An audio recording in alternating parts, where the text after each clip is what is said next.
Now I started the evening by telling him that he looked a bit fat.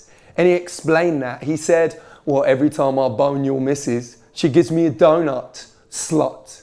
Because you see, that's how we were. Him and us, friendly banter and the odd over-the-top cuss. Loads of bravado, but no false pretense. On all of our jokes at no one else's expense. And tonight, well, we were trying to cheer him up the only way we knew we could, with Jaeger bombs and tequila. Anything with alcohol was good. Hell, they done it for me with toaster, screw her, she's a tart. And they were fully aware of my broken heart. They never laughed when I was acting stupid or complained when I was stressed. They picked me up and sat me down when I was a drunken mess. Anyway, I digress. Tonight, I had on my supportive hat. I told him, bah, she looked like she apple bobbed in chip fat. And he laughed at that. Because you see, that's how we were.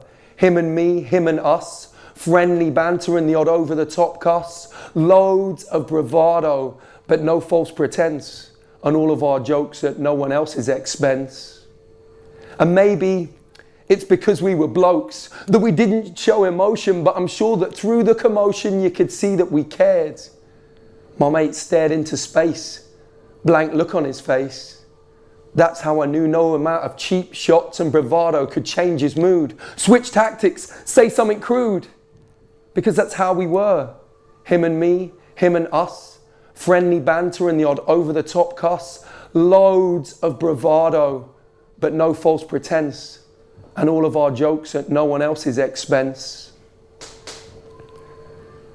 That night my mate found salvation in whiskey and pills. His text saying I'm sorry still gives me the chills. That last night of memory, I remember with a blur. Could I have said something different? But that's just how we were. You know, I was angry at first. What could I have said?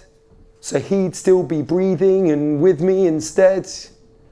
Maybe among the cussing and the bravado on that day, I should have said, I'd miss you, dude. They probably would have called me a gay.